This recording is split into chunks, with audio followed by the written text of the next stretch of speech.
Sonia Livingston was going over last month's report. The company had done better than it had ever done before. Her 8 women had done a great job and were setting things up to grow some more. She marveled at how her husband, Jerry, had done the report so it was easy to read. He had the office next to hers and he took care of all the financial matters. Her happiness was interrupted when Katie Swanson came in. Katie was obviously upset and sat down in front of her desk. She asked Katie what was the matter. "It's your husband. He was out there telling another one of his blonde jokes. They are not funny, they're a slam to every woman alive. He has no respect for women at all. I know he's your husband, but he should be punished for his attitude toward women." "I know what you're saying. He doesn't realize the effect some of his jokes have on people. I am not making excuses for him, but I don't know what to do about it. I tell you what. I will tell him to join you women in your breaks, and you write down any suggestions you women come up with for a punishment. How does that sound?" "It sounds all right with me. I'll tell the women about it." "Thank you." She left, and Sonia called Jerry into her office. She told him he should get to know the women better and see what they think about things. She told him his blonde joke had upset some of the women and he was going to have to be reprimanded for upsetting some of the women. At the morning break, he walked into the meeting room. Tammy said she was glad to see him join them as the last one to join served the coffee. They all told him how they took their coffee. Tammy told him there was an apron in the drawer below the coffee maker for him to wear while serving. He got the apron on and served the coffee. Harriet said he looked sweet in his apron but would look a lot better if he wore a blouse. Jenny said if he wore a blouse he should wear a skirt and heels with it. Mary said he should wear makeup and the whole works, then he would see how much a woman has to do to get ready for work. Katie was writing everything down. The women began discussing other things, and occasionally he contributed his opinion. After the break, Katie headed for Sonia's office. She told Sonia what the women had said, and Sonia said she would consider what they had suggested. Katie left. Sonia then looked at everything Katie had written down. She knew Jerry was one to try anything once, but this was an area she doubted he would go for. She would have to come on very strong to get him into a blouse and skirt. Katie came back and told her she had discussed it with the other women, and all of them thought it would be a fitting punishment if he had to wear a dress or skirt and blouse to work. Then he might get an appreciation of women. Sonia thought about how to present it to him. At the afternoon break, Katie told him he would look much nicer if he was wearing a skirt to serve them their coffee. He knew there was something up but couldn't put his finger on it. Carolyn said she had her nail kit and could do his nails so they looked better when he served. He joked that he didn't think that was necessary but would keep it in mind. After the break, Sonia called Jerry into her office. He sat as she thought about how to approach the subject of his behavior. "The women didn't appreciate the joke you told this morning. They feel it is a slam on every woman. I've let them suggest how it should be handled, and they have come up with a way to make you see what a woman has to go through. So effective tomorrow you will wear a skirt and blouse to work, or a dress. I think all of mine should fit you so we don't have to go shopping for you, except for shoes. We will stop on the way home and get you some shoes." Jerry protested. "I want you to know I disagree about letting the women decide the punishment. You don't have the aggrieved party decide what to do in a case like this. I've always said that dumb and blonde are one word and this proves it. I think the women know it's a joke and not a slam on all women. It's decided, Jerry. The staff have decided, and you will do as decided. There is no getting around it. They hope that if you see all the things a woman goes through to look presentable when she comes to work, you'll appreciate them more. There is no negotiating anything different. Tomorrow you will come to work wearing a dress or skirt and blouse and everything that goes with it." "Sonia, think about what you are saying. You should be the one to come up with a punishment, not the women." "I am not going to belabor the fact. All I am saying is that you should be the one to come up with some sort of disciplinary action." Now to change the subject, Howard Froming emailed me. You remember him, he was my best friend all through high school and college. He works for Comex and they are looking for a vice president human relations. He is offering me the job. I have to consider it and let him know. You know we need you here, Jerry, so I don't think there is a lot to consider. When it comes to business situations, you are the perfect balance to me. I don't think there is a lot to think about. I will see you at quitting time. He returned to his office and did an internet search on Comex. He learned a lot about the multinational company. It looked pretty interesting to him, so he emailed Howard with a few questions about the job. 10 minutes later he got the answer back. When they left work he was surprised when she stopped at a self-serve shoe store. He couldn't believe it when she picked out a pair of black heels for him to wear to work tomorrow. He asked her if she was serious about this and she curtly answered that she was. He shook his head in disbelief. He was unnaturally quiet the whole evening. Sonia wondered if she really could get him into a blouse and skirt tomorrow morning. She knew he usually was game for anything, but he was also impulsive and sometimes stubborn. She hoped there wouldn't be a big fuss about it. The next morning she was surprised when she handed him a pair of her nylon panties and he put them on. She handed him a long line bra with front hooks and he hooked it as she got 2 pair of socks out of his drawer to fill the cups. Pantyhose followed and then the nylon slip trimmed with plenty of lace. Then it was a white lacy blouse followed by a black border print skirt that had flowers printed on it. Then it was the heels. She had him sit at her vanity as she did some makeup on him. He had foundation and blush followed by lipstick and glosser. Then she brushed his hair, parting it in the center. He wasn't going to pass easily, but he looked better than if she hadn't done anything. All the way to work he didn't say anything. She knew he was thinking and wondered what he was thinking about. She thought about asking him what he was thinking about but decided he would tell her when the time was right. He wasn't there 10 minutes when Sonia called him and told him to go see Carolyn to get his nails done. He went to her and she started to glue medium-length false nails on him. She finished gluing them on and started putting polish on them. It was a medium pink that she said was pussy pink. She finished after putting 3 coats on plus 2 coats of a top coat. He returned to his office and got to work.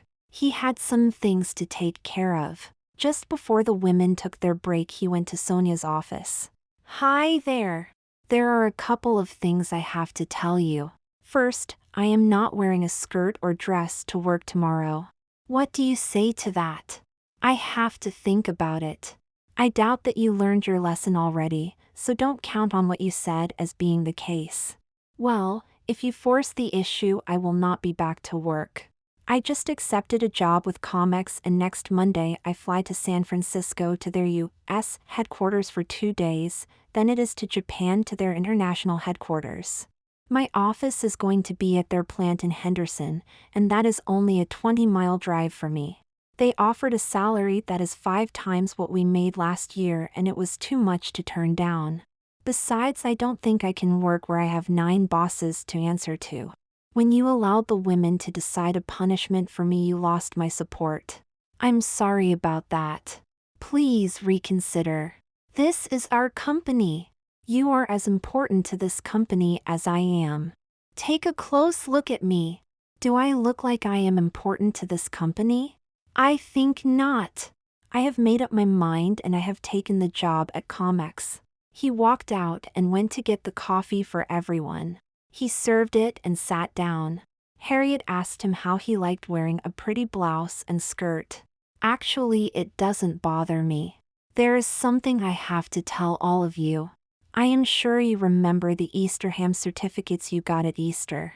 I had to argue for 2 weeks to get Sonia to agree to it.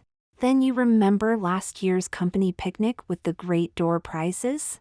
That took a month of arguing with Sonia to get her to agree to that. Then there was the Christmas party where we gave each of you a check for a week's wages. It took over 2 months to get her to agree to that. Hopefully my replacement will be able to convince her to continue those things. Carolyn asked, "Are you leaving us?" Yes, I just told Sonia I am starting my new job next Monday. I fly to San Francisco Monday for 2 days, then it is on to Tokyo, Japan for the rest of the week. My office is going to be in Henderson so we don't have to move. Tammy chimed in, we didn't want to humiliate you. We just wanted you to see what we had to go through to get ready for work. It isn't that. Sonia and I have a different opinion on how a business should be run. She is the president and she can run this business as she sees fit. She always looks at the bottom line and I look at the other angles. Now I've been given a chance to be part of the management team of a major corporation and I am taking it. Mr. L, we are all going to miss you and your jokes. Remember, the jokes are what got me in trouble in the first place. I always thought humor added something to the workplace, but not everyone agrees with that. I found that out the hard way. Katie said, I was the one who complained about your jokes. They slammed women and it wasn't right to slam them. They weren't intended to slam women, and if we can't laugh at ourselves, then who can we laugh at? If I can't laugh at something every day, then something is definitely wrong. Yes, you and all of your blonde jokes. You are constantly telling them. What is today's joke? Well, there was this blonde on a jet plane. The blonde went from tourist to first class and sat down. The stewardess told the blonde to go back to the proper seat, but the blonde wanted to stay there and said so. The stewardess went and told the pilot and co-pilot. The co-pilot came to set things right, but he couldn't get the blonde to move back. The plane was going to Houston, and when the co-pilot said he couldn't get the blonde to move, the pilot said he spoke blonde and went to talk to the blonde. The blonde got up and went back to the original seat. When the co-pilot asked what he said to get the blonde back into the original seat, he said that he told the blonde that first class was going to Dallas, not Houston. They all laughed and Katie said, there you go, slamming women again. I never said if the blonde was male or female. You are reading things into everything you hear instead of enjoying the story. I feel sorry for you that you are missing so much fun you could be having. The break ended and he went back to his office. He wasn't there 2 minutes when Sonia called him to come into her office. That was some pretty heavy news you dropped on me. I want you to think about something. The success of this company is due in no small part to you. Without you, I don't know if we will do as well as we are doing. Will you please reconsider? This company can and will do all right if there are some changes. You have been here since the start and all you have to do is look at the past. What worked and what didn't work is what you have to look at. You can't make an intelligent decision on just one person's opinion. That person may have an axe to grind or some reason to look at a problem in a different light. I never take one person's opinion too seriously, but if I hear it from a second person, then I start to think, and if a third person expresses the same opinion, then I know I have to act. Right on cue, there was a knock on the door. Katie entered, and when she saw Jerry there, she smiled at him. I have something to say. I was wrong in saying Jerry's jokes slammed women. I am truly sorry for the trouble I caused. I want to apologize to Jerry for the trouble I caused. Can you forgive me? Sure, Jerry replied. It is really no problem. Life is 5% what you make it and 95% how you take it. You have been getting sadder and sadder lately. Look at the funny side of things and you will be all right. Katie left, and Jerry saw Sonia was laughing. He asked her what was so funny. Look at you. You are wearing a dress for no reason. The reason just disappeared. If you want to go home and change, you can. Now I know you're right, what you said about listening to 3 people before making a definite decision. No, I think I'll keep the dress on today to remind people about jumping to conclusions. I don't mind wearing a dress, and it is covering me decently, so it's no big deal with me. But I do want to wear my men's clothes tomorrow. If you leave, who are we going to get to take your place? It's only my opinion, but I think Harriet can do the job. She has a good head on her shoulders and she is level-headed and a leader, given the chance. I never thought about her. You are right. I will call her in here and after lunch you can start training her. How does that sound? It sounds like a plan to me. It should only take a day or so to get her up to speed. On his way back to his desk he told Harriet that Sonia wanted to see her in her office. Harriet looked worried, and he told her he thought it might be good news. She was smiling as she went to Sonia's office. Right after lunch Harriet entered Jerry's office. He gave her a brief rundown of what was on the computer and then let her check things out. His phone rang, and it was Carolyn asking him if he could come to her desk. At her desk she had him soak his false nails in a small bowl containing some solution. When the first hand had soaked for 10 minutes she had him remove it and put the other hand in. Then she carefully removed the false nails from his fingertips. When she had all of the false nails off she said now she felt better. He thanked her and she told him she was really going to miss him and his jokes. He picked up Harriet and headed for the break room. He was surprised to see Tammy there wearing the apron and pouring the coffee. She told him to go sit down so she could serve. He sat down and when Tammy gave him his coffee she said this break was for him. Then Edna stood up and looked him straight in the eye.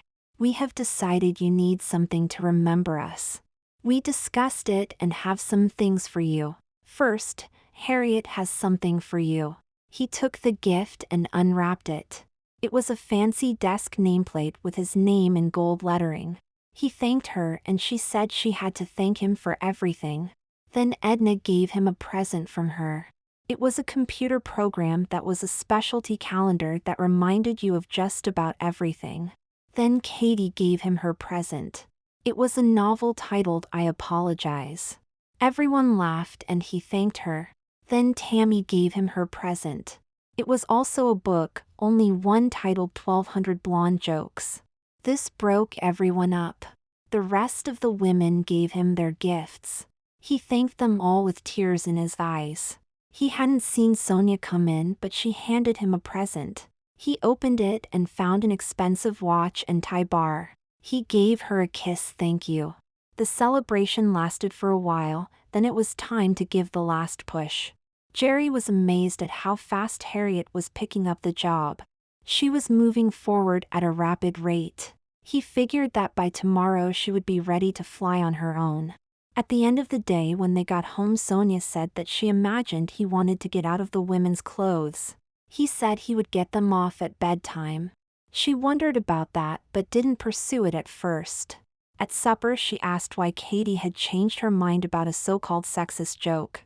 He told her about how he had altered a blonde joke, and she had said there he was slamming women again, and how he then told her he'd never specified any gender in it. He then said Katie was a blonde, and that dumb and blonde seemed to be one word. They laughed and it made both of them relax. Then Sonia asked, how does it feel to wear a dress? You should know. To tell you the truth, this morning I had so much on my mind I didn't even argue when you wanted me to wear the dress. Then when I was in it things didn't seem so bad. I thought about how you said I had to see what women went through and what with thinking about the other job and should I or should I not take the other job. I really didn't pay much attention to what you were doing. I imagine there are pluses and minuses to wearing a dress, but I really haven't given it any thought. I have been so busy I haven't really noticed much about it. For obvious reasons I don't want to wear one again. I was just wondering if you liked it so much that I would have to go shopping with you to pick out your own dresses. No, I don't think that's necessary. I never thought about wearing a dress before and I don't think I will wear one again. What would people think if they saw me in a dress again? They would think that you are finding a style you like. There are many different styles of dresses, and if you find one that you feel good in, that is the style you go with. I could pick up a few different styles and you can try them. No, don't do that. I am not interested in trying different styles. I told you, I don't figure on wearing a dress again. If I asked you nicely, you would do it for me, wouldn't you? You don't look bad in a dress, especially if I got you some that fit better. Mine are a little big for you, I know you, and you are going to do what you want. You know I have never denied you anything, but I want you to consider what you are asking of me. The next day Harriet was completely at home on the computer and he outlined the subtleties of the job. He told her she had to be strict with Sonia at times to get her to go along with things. Harriet said she knew how to handle Sonia and didn't foresee any problems dealing with her. At lunch he told her she could handle the job and that he knew she shouldn't have any trouble. She gave him a deep and lasting kiss. Back at the office all afternoon Harriet whizzed through the work. He didn't have to help or suggest anything. He was amazed at how well she did. She told him she had a secret, and that maybe someday soon he would find it out. That night at supper he said Harriet was all ready to take over and do a great job. Sonia said that was great. He said that as long as tomorrow was Friday he was going to take the day off and do the yard work. Sonia said that would be great. Friday came, and he was off. He did the yard work and was done by noon. He ate lunch, then thought about what Sonia had said about him wearing a dress for her. He felt frisky and decided to change into one of her dresses. He looked in her drawer and all he saw was white cotton panties. She'd had him wear a pair of black nylon panties. He shrugged his shoulders and grabbed a pair of the panties. When he got them on, he found they were very tight. He grabbed a bra but it wouldn't reach completely around his chest.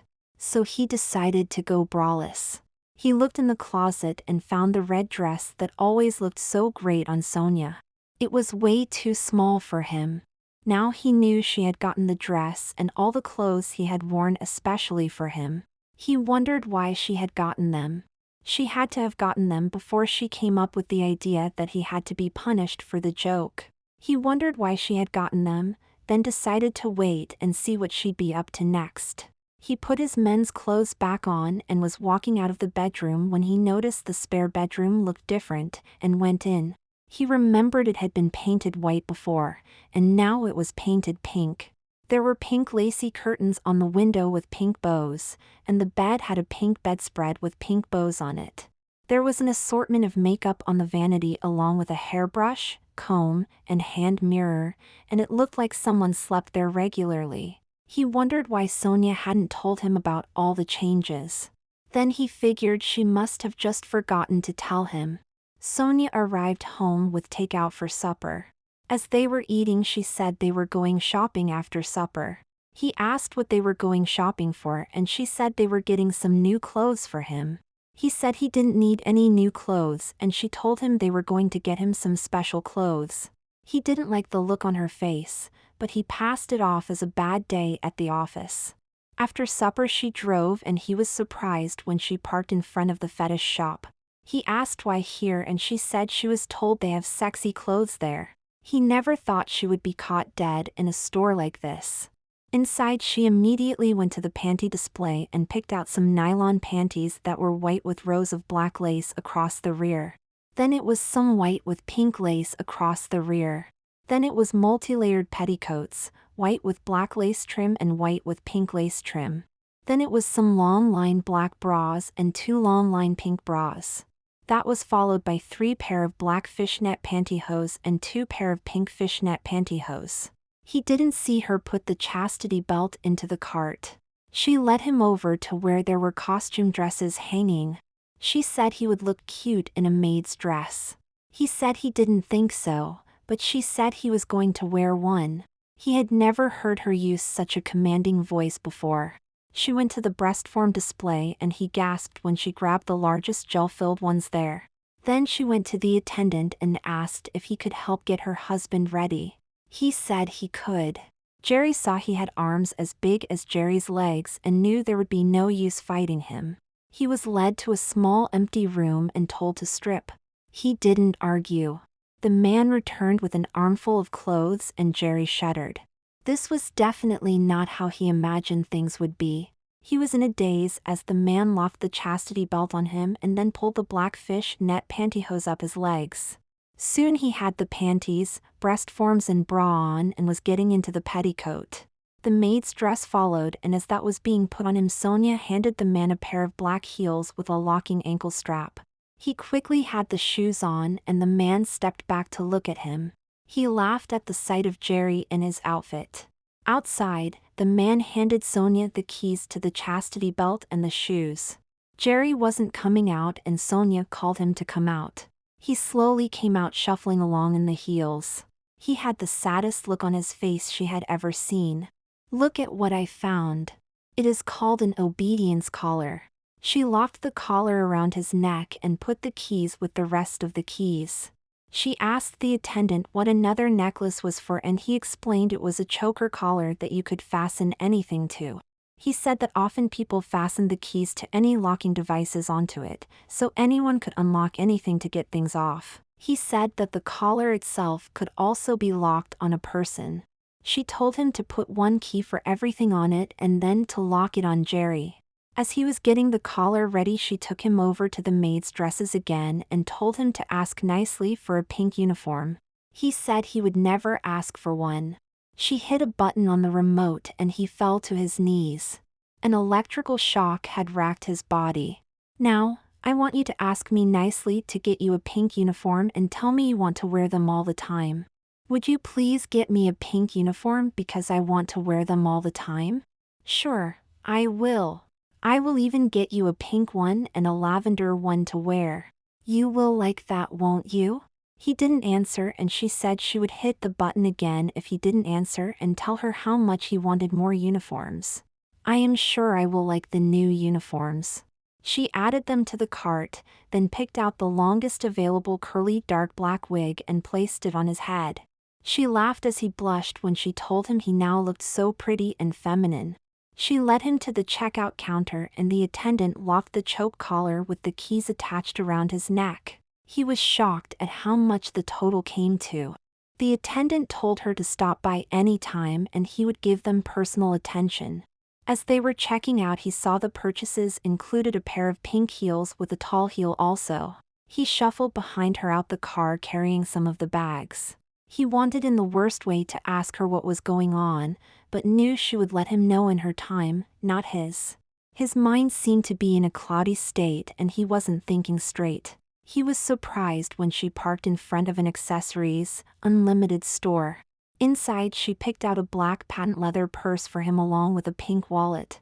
Then it was 3 rings and 4 gaudy bracelets for him. She got 2 black and 2 pink hair ribbons for him. At the checkout, the clerk said any message could be engraved on the purse. Sonia told the clerk what to put on the purse and soon he was carrying a purse that proclaimed, "I am a she-male sissy." He was embarrassed to be carrying such a broadcasting purse. He could now take short steps in his heels. In the car, he asked why she was doing this to him. She said she would explain when they got home how things would be from now on. He couldn't believe what had happened to him. At home, she told him to get his new outfits in the closet into his new bedroom, which was the spare bedroom. It took him some time to get the outfits hung in the closet, but he finally got everything in. He went and asked Sonia what was going on and she told him to go put some lipstick on first. He did, and when he came out she was sitting at the dining room table. "Sit down and I'll explain how things are going to be from now on." He sat down and wondered what she was going to say. She had that look on her face that he knew showed determination. "Now to get down to business. You have not been telling me everything you have been up to. A week and a half ago I got a phone call telling me you were kissing a woman at Baker's restaurant. I know you went for lunch with Harriet that day and I can assume that is who you were kissing. Do you deny it?" "No, but she kissed me. She thinks her husband has an alcohol problem and I told her to call Mike Shea as he has the same background as her husband and if he can't help her husband no one can. She was so happy she kissed me. I didn't kiss her." "Did you two ever kiss besides that time?" "Yes, she kissed me in my office this week because I recommended her for the new job. It was a thank you kiss, that is all it was." "I see a pattern developing here. You two are just too close to allow you to continue.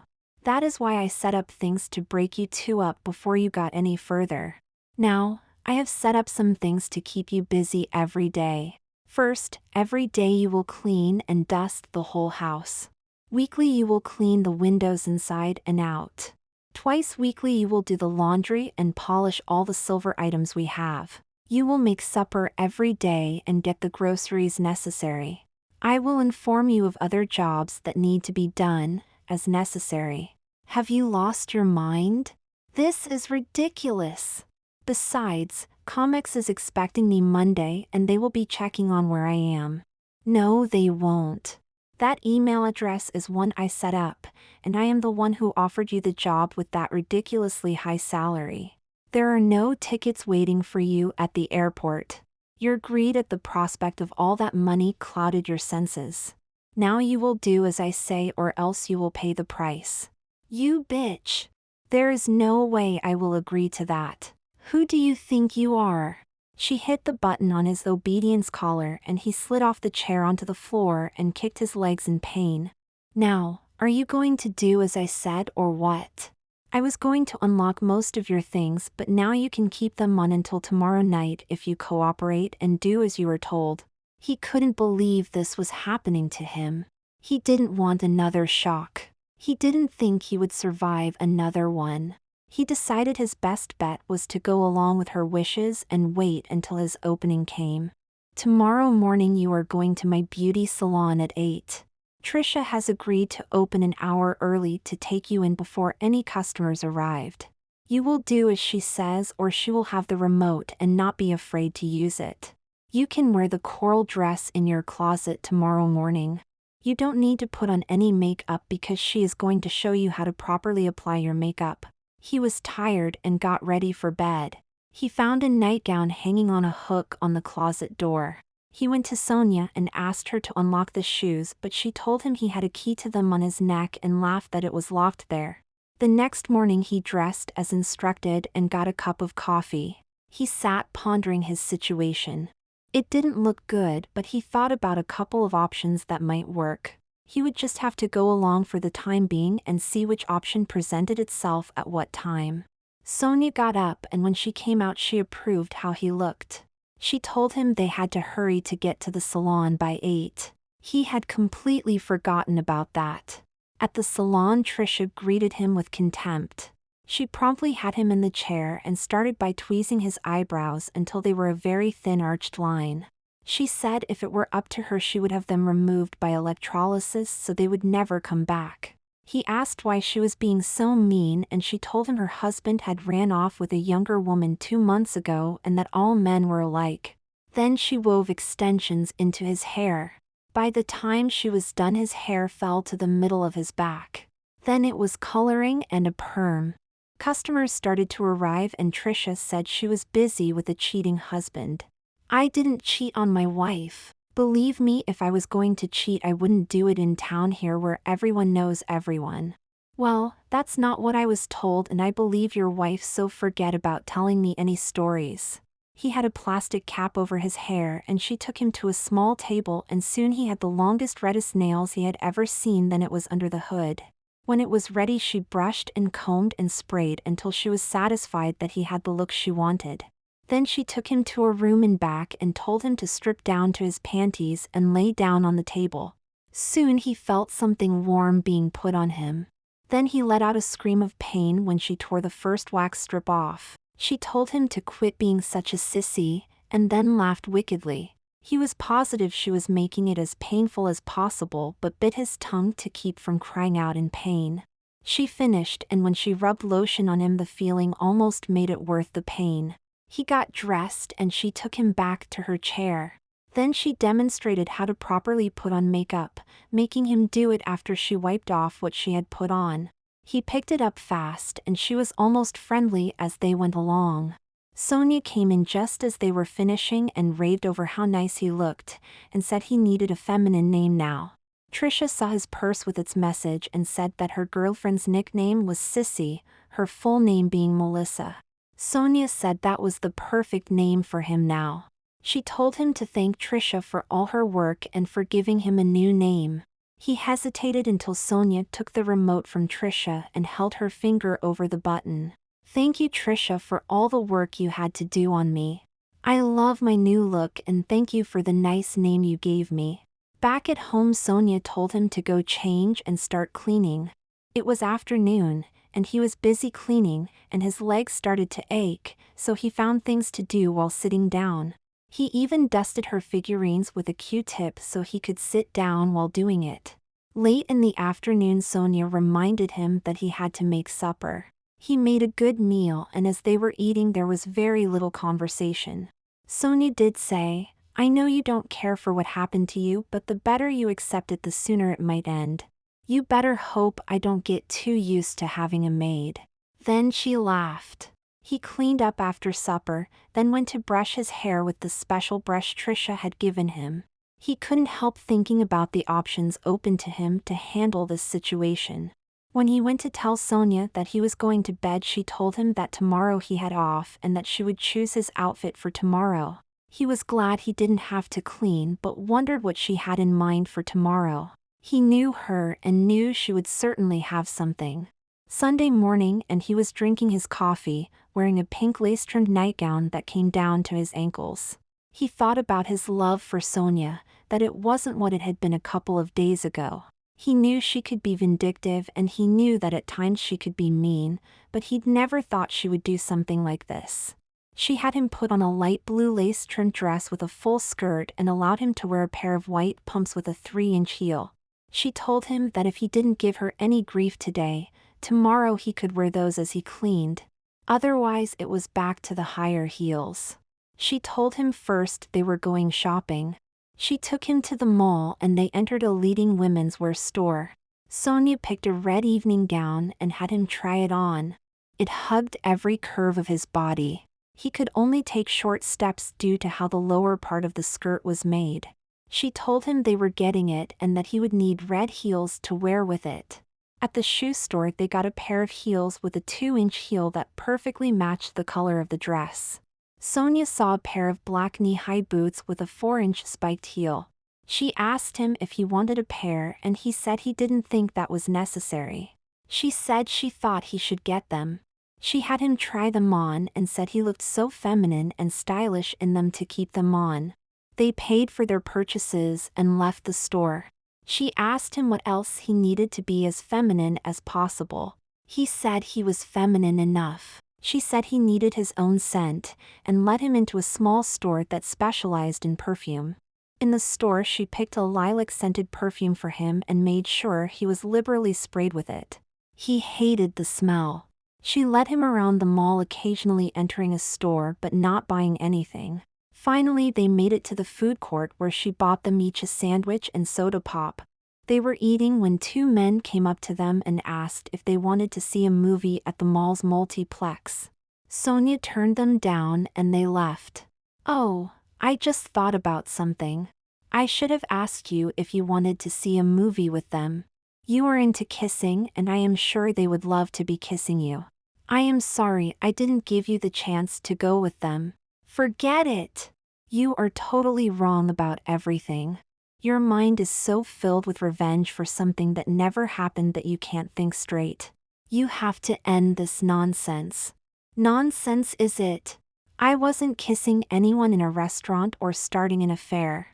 It's a good thing I am stopping it now before it went any further, or you would have been out of the house on your ass.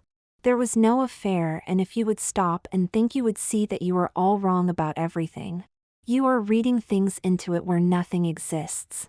I can't believe you can be so stupid." "Stupid, am I? I'll show you who's stupid. Tomorrow you can wear the locking heels. Maybe your legs will show you who's stupid."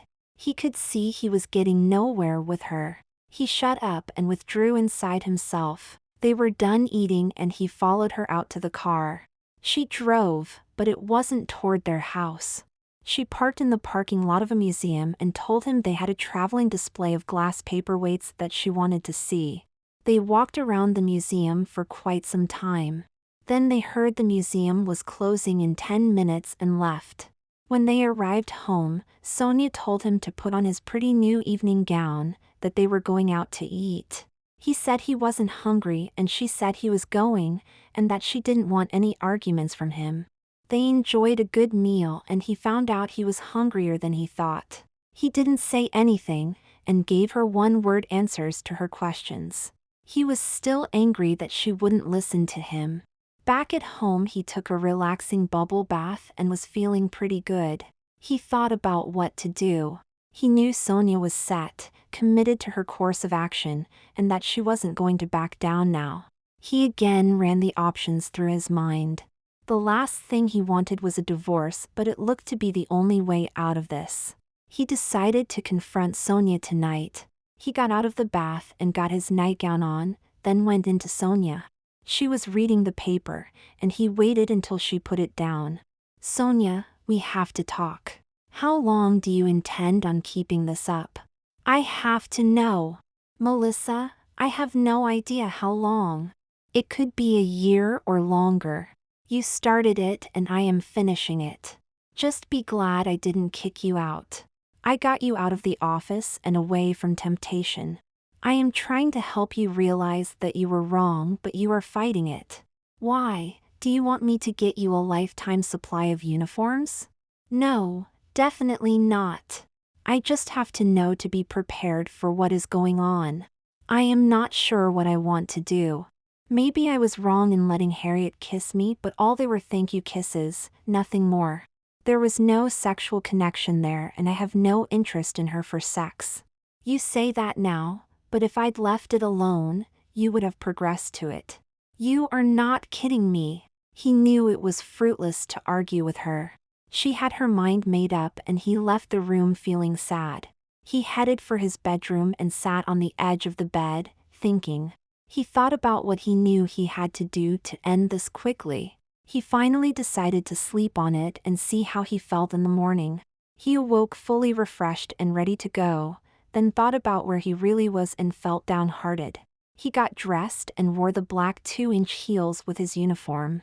When Sonia saw the heels, she told him to go change into the higher ones. He reluctantly went and changed. Sonia left for work early and he quickly got on the phone. He called Bill Shaw, who he had played golf with, and asked him to stop on his way to his office. He told him it was very important. Bill told him he would see him in 20 minutes. In a little under 20 minutes Bill was there. "Halloween is next month. What's with the costume?" "It's no costume. My wife put me in it and I want out. You can get me out of it one way or another." He told Bill his story, not leaving out anything. He showed Bill the purse with the message and told him how he tried to talk Sonia out of it, but she wouldn't listen. Bill asked him if he wanted a divorce, and he said that his trust in Sonia had disappeared, that she wasn't the woman he had married. Bill placed a call to someone and told him his secretary would be there shortly to take a statement from him. She arrived and Bill said he was going to talk to Sonia. He said he hoped it could be settled quickly and peaceably. Bill left saying he would be back. The woman who introduced herself as Tony started to take pictures of everything on him, making sure to get pictures of the locks that were visible. When she talked to him, she found out he really wanted to get all of those things off. He told her the keys were on the necklace, and she took a picture of the keys hanging around his neck. Then she told him she did all of her own car work and had her toolbox in the trunk. She went out and came back with 2 pairs of pliers, one of them a needle nose plier. She opened the S-rings on the necklace and soon had all of the keys off it. She could then unlock the necklaces, both the charm one and the obedience collar one. He unlocked the shoes and thanked her for all of her help. He went to change and get the chastity belt off. Meanwhile, Bill was talking to Sonia. "You have to stop forcing him to wear the dresses.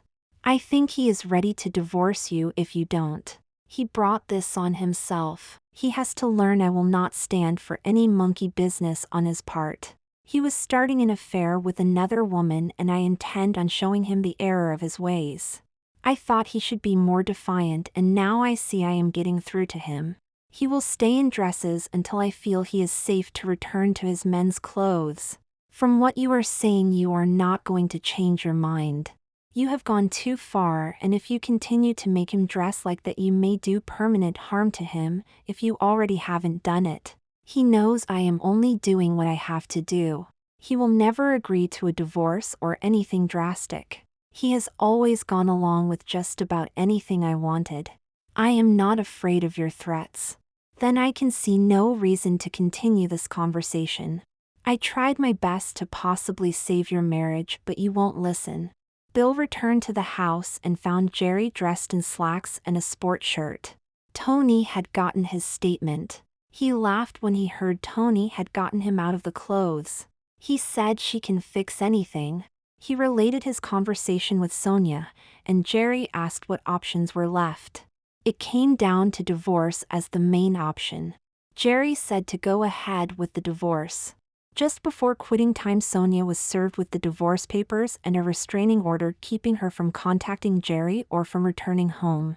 She was shocked that he would actually want to divorce her. 2 days later, they met with the court commissioner, who set the temporary conditions for the separation and also set a court date for 2 weeks down the road. 2 weeks later, the judge took a dim view of what Sonia had done. He was considered the most fair of all the judges in the county. Mrs. Livingston, you have gone beyond the range of reason. In looking at the photos submitted by your husband's attorney, I can see a path of evil in your handling of the supposed indiscretion of your husband. His explanation of what happened is within the realm of possibility, and I have to believe what he says is what actually happened. Now for the settlement. First, your business is jointly owned by the two of you. I see it is valued at approximately $1 million. I grant him 65% of the ownership. I will grant you 2 weeks to see if you can get financing to buy him out. There is a savings account worth $218,000. That will be split down the middle. I award him the house and its contents. Neither of you are allowed to remarry for 1 year. Case dismissed.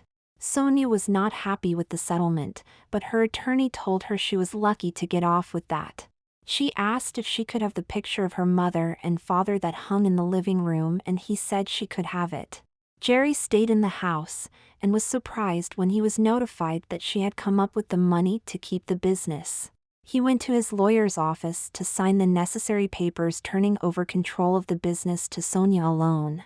He then put the house up for sale and moved out of town. Nothing was heard of him for a little over 3 years. Then one day a woman walked into the business and asked to see Harriet. She saw the business was obviously successful now, having over a dozen employees. The receptionist called Harriet and told her that there was a Ms. Livingston to see her. Ms. Livingston said she knew where Harriet's office was and went there. Harriet glanced at the woman standing there, and there was a sense of knowing her, but she couldn't place it. The woman was obviously successful, judging by her dress, but she couldn't remember who she was. I have come to take you for lunch. Who are you? You do look familiar, but I'm sorry I can't place you.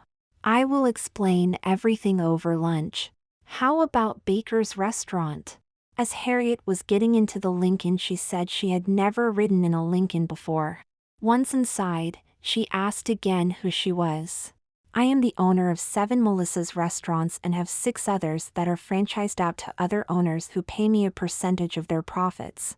We have restaurants in 4 states and are listed as the fastest growing food chain in America. I am going to open a restaurant in town here. I haven't been back for over 3 years. But I figured as long as I am back in town, I would treat you to lunch, as you were the reason all of this started. Harriet had no idea what he was talking about. She wondered if he had gotten her mixed up with someone else. They arrived at the restaurant and were seated and had ordered. This is where it all began. By the way, did your husband overcome his drinking problem? No, and he was killed in an auto accident a little over a year ago. It was funny because he wasn't drunk but got hit head-on by a drunk driver. I am very sorry to hear that. Do you remember asking anyone if there was any help for his drinking problem? I did ask Jerry Livingston once, and he gave me a counselor's name, but I couldn't get my husband to meet with him. My husband said he didn't have a problem. Well, I have to tell you that you are talking to that same person right now. Jerry? Is that you? My God, it is you. How? What? I'll tell you all about it. Someone apparently called Sonia and told her about the kiss you gave me that day to thank me. Sonia wouldn't believe it and said we were having an affair. She put me in a maid's outfit after she set up the false job offer. She said she had to break us up from being so close to each other.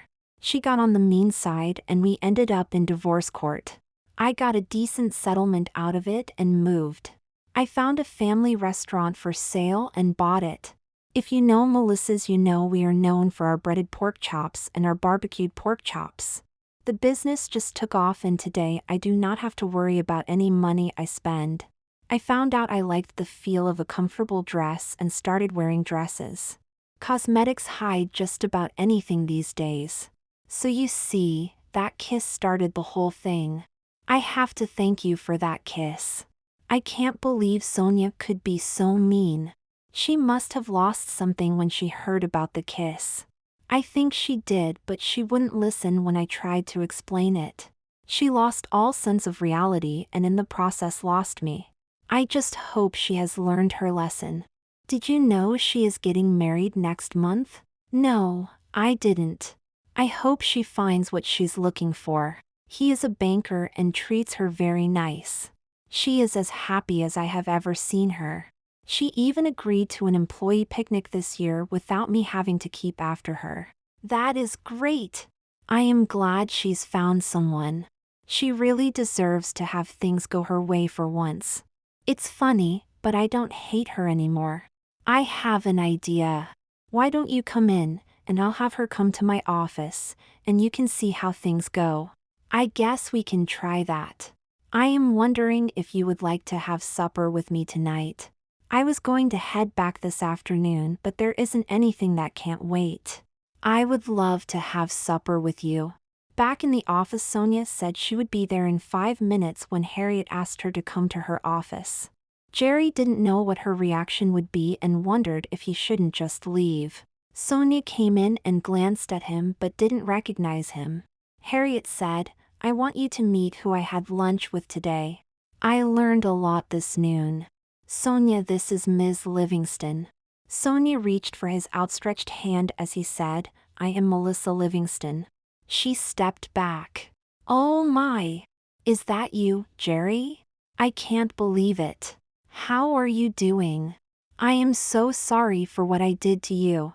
"Don't worry about it. I don't have a worry in the world. I found my niche in the world and am just in town to open a new restaurant in my chain. Come into my office and tell me all about it.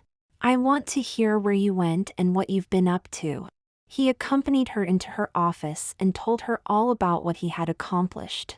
She got tears in her eyes when she apologized to him. She said it had taken almost a year before she'd seen what she'd done, and since then had hoped to someday meet him to tell him how sorry she was. "Your apology is accepted. But it is funny that I never really minded the dresses, though I wanted out of everything. That shock collar was the straw that broke the camel's back.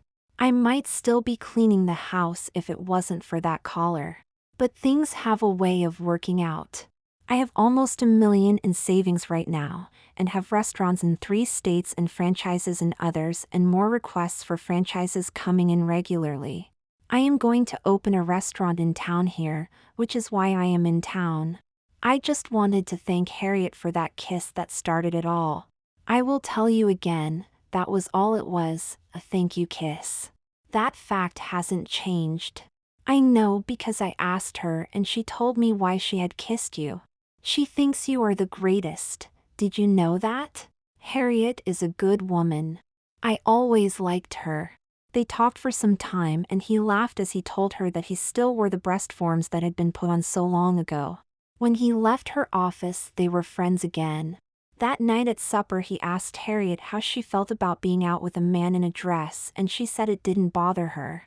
They had a delightful time with a lot of laughs and a genuine good feeling for each other. When they parted with a kiss. He had a 35-mile drive back home and felt like singing all the way. He couldn't figure out why he felt so great, but he did. 3 days later he was back in town to check on the building and to sign the papers to buy it. He called Harriet and they agreed to meet for lunch. When Harriet saw him, she told him he looked great in his border print dress and black high-heeled boots. He said he had a thing for boots and laughed. They had a good meal and talked about a variety of things. At the end he asked if she wanted to go for supper. She agreed. He had time to kill, so he went shopping. He found a store called the Evening Woman and went in. It featured mostly all evening gowns and accessories. He didn't intend to buy anything, but then he saw a royal blue dress that really caught his eye. He had to buy it. Next to it was a shimmering jubilee red dress that he was sure would fit Harriet. He put both in his cart. He went to try on the blue dress. It fit like a glove and he knew he was going to take it. He found matching purses for both dresses, then spotted a string of pearls he knew would look great on Harriet. He felt like a schoolboy in love, but didn't quite realize it. He bought a pair of royal blue heels to complete his outfit. When he pulled up in Harriet's driveway, he took all of the clothes with him to the door. She let him in with a smile. "Can I change here? I bought a new outfit and just have to wear it tonight." "Sure, I'll show you the bedroom." "Oh, I have an extra one just for you. I hope you like it." In the bedroom, Harriet couldn't believe the red evening gown. She said she didn't have any that nice. They giggled as they both changed into their evening's finery. When they were both completely dressed, Harriet gave him a long, deep kiss of thanks. They then went to the town's leading supper club, and were at the bar having pre-dinner cocktails when two men approached them. Harriet gave them the brush off, then both of them laughed. They had a delicious meal with lots of conversation about everything from music to politics. He knew he was falling under her spell. Her jet black hair and big brown eyes captivated him. It was like he was getting to know a new person. After they ate, he took her to an upscale bar where they had a couple more drinks. He told her some jokes and they spent more time laughing than doing anything else. He took her home, and when he gave her a kiss outside her front door, she invited him in. He accepted, and inside they sat and talked some more. It was getting late and she invited him to spend the night. He accepted with glee. They got undressed and she lent him a nightgown to wear to bed. In bed they kissed for some time and finally fell asleep. The next morning he was awake before she was, and was having a cup of coffee when she got up. She joined him and thanked him for the best time she had had in years. She said she never thought she would experience the feelings she had last night again. She had to hurry to get ready for work, and before they left they enjoyed a kiss. All the way back home he thought about her. He never believed he would meet anyone that he would want to marry again, but it was happening. On Friday he was back in town. They agreed on having supper together. He was at her house when she was getting ready. She came out wearing a very nice pantsuit, and he told her to sit down. He opened a garment bag and revealed a beautiful tuxedo. She looked in it and wondered why he was showing her this. "I got this to wear at my wedding. There is something I would like you to be wearing." He handed her a small velvet-covered box. She opened it and saw an interlocking engagement ring and wedding band. She got tears in her eyes, and before she could answer he started talking. "I never ever thought I would want to get married again, but now I do, and I want you to be the one I marry. Will you marry me? When my husband died I swore I would never remarry. I just couldn't take the chance to get another man who was weak-willed and a drunk or worse. It is funny, the second time we had lunch together I knew that someday we would get married. Of course I will marry you. How about a week from tomorrow? I want to get married as soon as possible. Any family I have lives over 1,000 miles away, and I know they aren't going to travel that far for my second marriage, so that sounds great to me." They had the greatest time while they ate. They were both so happy that they hardly tasted their food. On Saturday they got the wedding gown. It was a beautiful creation of satin and lace. The alterations would be done on Tuesday. He told her he didn't want her driving all that way to work every day, and that she should give Sonia her notice Monday. She asked him if he'd object if she asked Sonia to be her maid of honor. He said he didn't mind. On Monday she asked Sonia to come to her office as she had something important to tell her. Sonia came in and she held her hand out for Sonia to see the ring. Sonia saw it and congratulated her. Sonia, I am getting married this Saturday. I am wondering if you would be my maid of honor, but before you answer I have to tell you that I am marrying Jerry. Harriet, I would be proud to be your maid of honor. I am happy that Jerry has found someone. I know you two will make a great pair. There is something else. I have to quit, but I think Dorothy will make a great replacement for me. She has better computer skills than me and has a great head on her shoulders.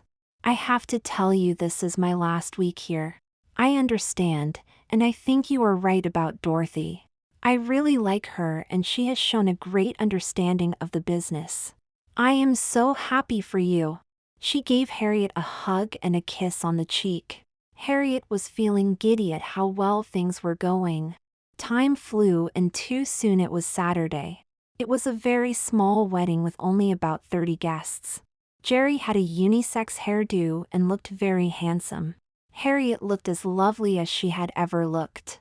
They had the reception and meal in a small side room at the leading banquet hall in town. At the end of the reception, they opened the gifts. When they opened the card from Sonia, they were shocked to find a check for $10,000 in it. Sonia said, "That is a bonus for all of your years of service, plus to thank Jerry for putting up with all of the things I made him put up with, and it's a wedding gift for the two of you. I honestly want you two to have a great marriage." They profusely thanked her and Harriet had tears of joy in her eyes. Sonia said they would be getting back from their honeymoon just in time for her own wedding, and that she expected them to be there. They said they would be there. Then Jerry told Harriet, "Monday morning we leave on our honeymoon, which will be a week in Paris, the city of lovers, and then a week in Rome, where love flows freely." For the first time in over 3 years he felt complete.